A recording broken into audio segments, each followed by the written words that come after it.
What's up YouTube? If you're new here, I'm Dimitri and this is SUPERDIM.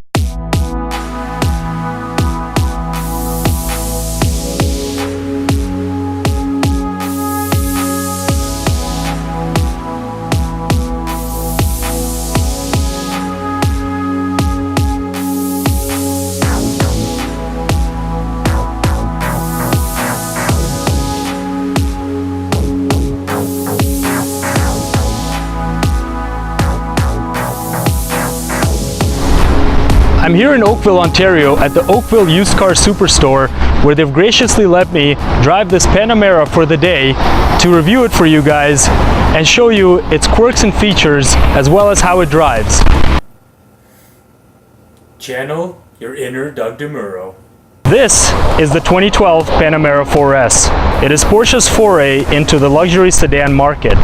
Porsche released this car all the way back in 2010 to rival cars such as the Mercedes CLS 63, the BMW 6 Series, the Maserati Quattroporte, and the Audi A7. The styling of this car does take some getting used to. It's not quite a hatchback, it's not quite a sedan, it's a cross in between, which they call a Grand Tourer. Porsche has been wanting to release a four-door saloon car since the 80s. In fact, in the 80s they had a concept car called Porsche 989, which looked very similar to the Panamera, just a little bit smaller and a little bit shorter. But in 2010 they've realized that dream and released the Panamera to rival those high-end luxury sedans that I talked about earlier. And while we're out here, let's take a look around the car. Fun fact, the 4 in the 4S stands for all-wheel drive. When you see a Porsche that has a 4 in its name, that means it's an all-wheel drive car. Usually, Porsches with just the S or the base models are all rear-wheel drive. So this one is a front-engine all-wheel drive, whereas the Panamera S and the Panamera base are a front-engine rear-wheel drive car. Coming to the front here, we can see that the engineers at Porsche managed to retain that classic Porsche look in the Panamera. They were tasked with making the Panamera look like a Porsche from far away so that it was unmistakable what car was coming your way. They did a pretty good job, in my opinion. Under the hood is a 4.8-liter naturally aspirated V8 engine pumping out 400 horsepower. That's right. This luxury saloon car, Grand Tourer, pumps out 400 horsepower to all four wheels. If that doesn't impress you, I don't know what will. The styling of this car isn't everyone's cup of tea, but practicality should be. And this car defines practicality. 15.7 cubic feet of space in this trunk. Now let's climb inside and check out the interior, because this is really where this car shines, is on the inside.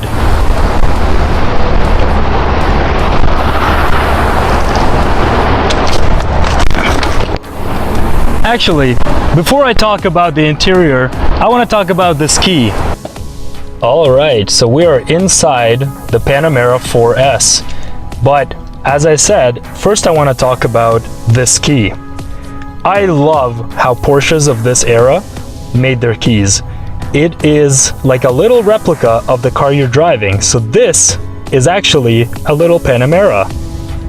I think this is just so cool. On my Porsche, the key is still that metal piece and they have to cut it and it's got the fob, but these are just gorgeous. I just love this design. Whoever came up with this at Porsche deserves a very well-deserved pat on the back. The gauge cluster in the Panamera looks just like any other gauge cluster in every other Porsche. The tachometer in the middle, the speedometer on the left, and a little screen on the right. You see that over there where it says Panamera 4S?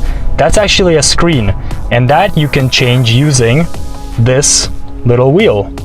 The car is off right now, so nothing is happening, but once the car is on, that can display your navigation, your music selection, really very customizable actually. Continuing with Porsche tradition, they included this clock. It ticks. It ticks very loud, but that's because this car is so well insulated. I can barely hear anything going on outside. As soon as I closed the door, it just felt like I entered a sealed cabin. It's just incredible how quiet it is in here. Big change from my Boxster for sure. As you can see here, we have a bunch of buttons and dials and switches. This is the entertainment unit and the navigation screen the Panamera uses, and actually all the Porsches used in this generation. Porsche decided to go with buttons, physical buttons, instead of going with more touchscreen. This is a touchscreen display, as you can see here, but all the main things that anybody would want, like switching into sport mode, into sport plus mode, lowering and raising the car, turning traction on and off, that's all for you very conveniently here as buttons, so you don't have to fumble around and find the option, find the setting, click on it while you're driving and getting distracted by using the center console. I think this is amazingly great design. Only the Germans could have come up with it like this, because I guess in the beginning you would think, wow, that's so many buttons, that seems so cumbersome, but really it's very intuitive. Everything is exactly where you'd expect it to be. You want heated seats, boom. You want cooled seats, boom. You want to go into sport mode, boom. It's just so intuitive. I love this design. Just Porsche, kudos on the interior, because honestly, if they didn't hit it out of the ballpark with the interior, this car would have been a flop, because the exterior is just not good enough. Now let's focus on the steering wheel. This is your standard Porsche 3-spoke steering wheel from this era of cars. In fact, they still haven't changed much, except no shift paddles. What happened? This car has a 7-speed dual clutch PDK transmission, PDK being Porsche's dual clutch transmission. That is lightning fast. It's scary how amazing this transmission is. This transmission. It's like it predicts where you want to either upshift or downshift. It's amazing. But it is missing these paddles. So how do you upshift, how do you downshift manually? Well, you've got these buttons, or I should say button. You push to upshift and pull to downshift. I'm not entirely sure why Porsche decided to do it this way, but that's the way it is. Upshift, downshift. Same thing on this side. Upshift, downshift. You know, it really could use the paddles to make it feel more like a sports car, but you know, this isn't a sports car. This is a very luxurious saloon car, and maybe the paddles just aren't needed here. You do have Sport and Sport Plus mode, so I would imagine the paddles would be fun to use. But yeah, I mean, once you get used to these, it's pretty intuitive, but it is something you have to get used to.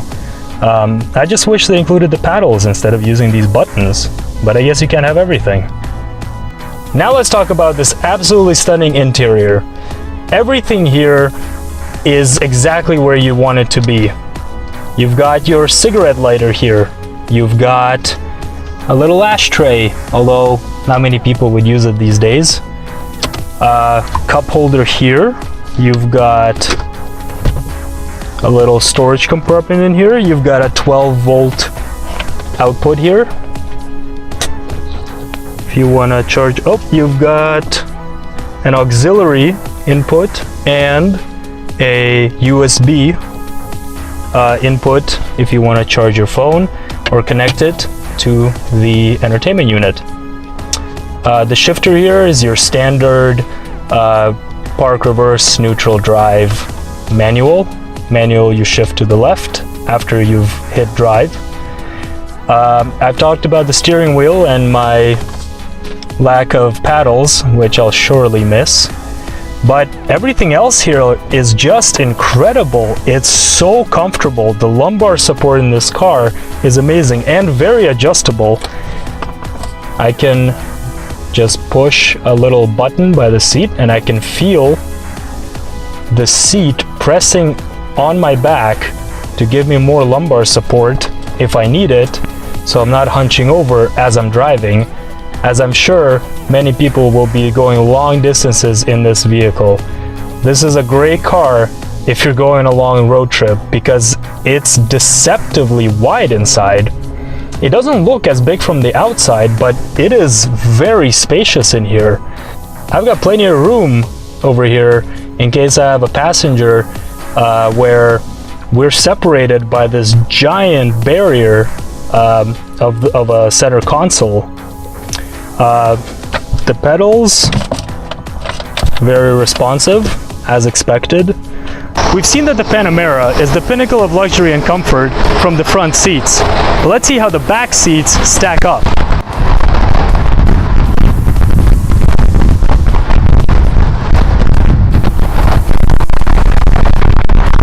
I'm sitting in the back of the Panamera now, and I've got so much room here. It really is a big car. You wouldn't think so looking at it from the outside, but the back is actually very spacious. I've got a few inches up here of headroom, and I'm about 5'11". I've got plenty of leg room. The seats are extremely comfortable. It is so sound insulated in here. I can't hear anything outside. There is crazy wind going on outside. I hear nothing. I can barely hear the cars driving by. It is so quiet in here. The Panamera comes with these rear sunshades in case you want to take a nap on a long trip and don't want the sun hitting your face. It's controlled electronically to go up and down. Actually, the button is right here to control the sunshade, and these two buttons are to control the rear passenger heated seats. This one here is to lock the doors, which is an interesting choice of where to put that button. Over here we have a cup holder. It closes as such as to not to take away from the beauty and elegance of the vehicle. Over here we have another compartment. We have a cup holder. Let me just get this wire out of the way. We've got a cup holder and a very small compartment. Not entirely sure what you fit in here. Couldn't even fit a cell phone, I wouldn't think. Two 12-volt outlets right here. And let's close this up. And there it is like that. And we have an armrest. And the armrest has a small compartment inside as well. So in general, this car is extremely well engineered. I'm just shocked at how big it is back here. I was expecting something much smaller and more crammed, especially headroom wise. So I think it's time we go for a drive. What do you think? But I think before we do, let's get a cold start of this baby.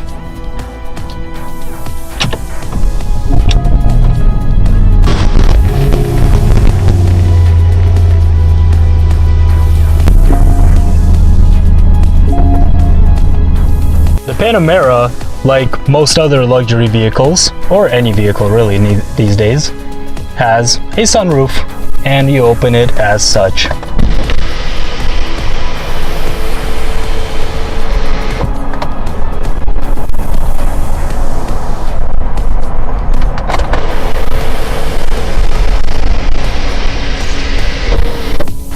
I showed you the inside, I showed you the outside. Now let's take her for a drive and see how she handles. So far I've been driving this car for a few minutes now, and the biggest difference I see between my Boxster and this one is so smooth on the road. I can barely feel the bumps. In the Boxster, I feel like I'm in a plastic box and that has almost no suspension, but of course the Boxster has a great suspension. It has a very sporty suspension. This one has a very luxurious feel to it, which makes the car feel like it's floating on a cloud as you're driving, which is a great feeling. We're doing right now a little bit of a steering test, how well she handles.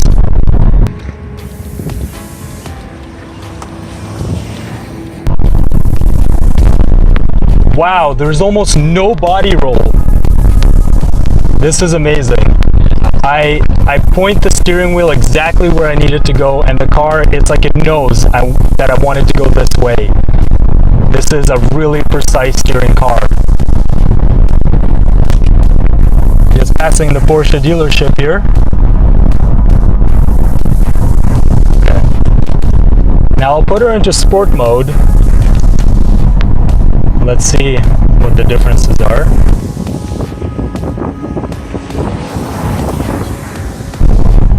Okay, it's shifting now regularly at around 3,000 RPM.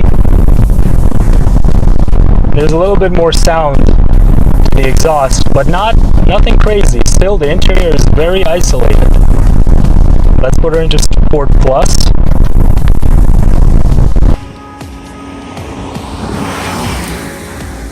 Wow, okay, the difference is actually, you can really feel the difference here. In Sport Plus, the shifts are very aggressive. It downshifts really well. The sound really comes out. Here's another turn here. Oh, these curvy roads are incredible. And no body roll. I feel so planted to the ground. It almost doesn't feel like a luxury car right now. It really feels like a really well-built sports car.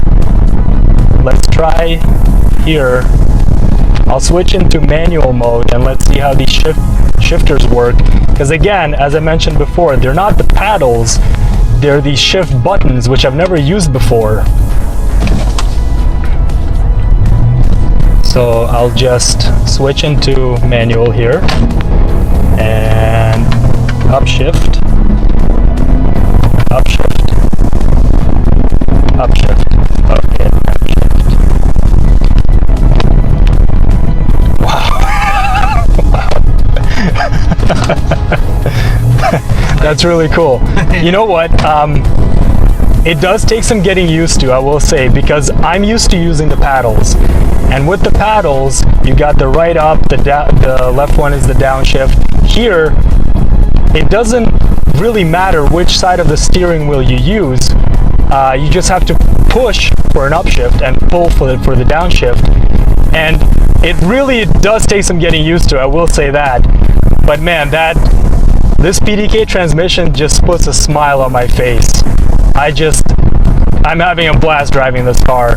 And anybody who's either a Porsche fan or a fan of luxurious and fast cars. Remember, this car has 400 horsepower coming out of a 4.8 liter V8 engine, and it's naturally aspirated. I mean, do I need to say anything else, anything more than that? This is such a fun car to drive, and I can see this car being especially good on very long trips. Because it's so quiet inside, it's so insulated, and you're so comfortable. The lumbar support of the seats are just unparalleled. And when in sport mode, or sorry, Sport Plus mode, she just launches, and all those horses come out to play. It's so nice. It's such a difference from your standard, even luxury car. I've driven the E300, and it doesn't even compare to this. This is just on a whole nother level. I'm having such a blast here. You guys, if you're ever considering a Porsche and you've got a family, you can't have a two-seater, you have to have 4 seats, you have to have 4 doors, this is the car, honestly. As a daily driver, I would recommend this 100%.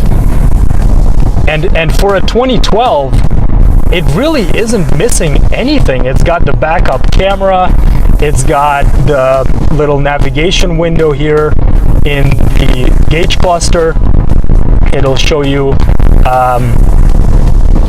your route. It'll show you all the information, what direction you're traveling. It connects to your cell phone over Bluetooth. It tells you the tire pressure. It's everything you would ever need in a high-performance sports car put into this incredible package of luxury and comfort.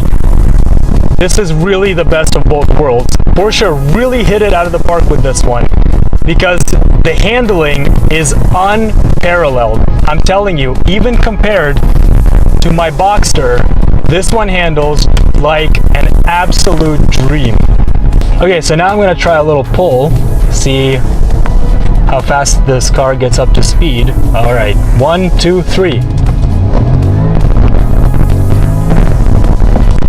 Oof.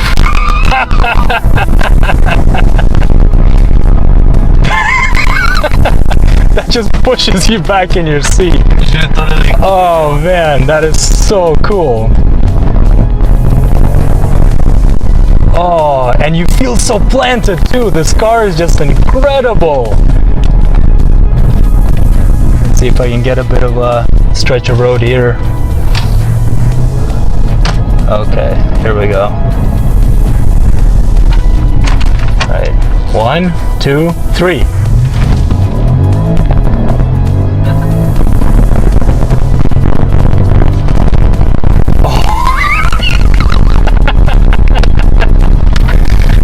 Oh man, I don't know what the 0 to 60 was on that, but I was just going, it's at 101 kilometers an hour. Already? And I'm speechless right now. This car is a complete monster.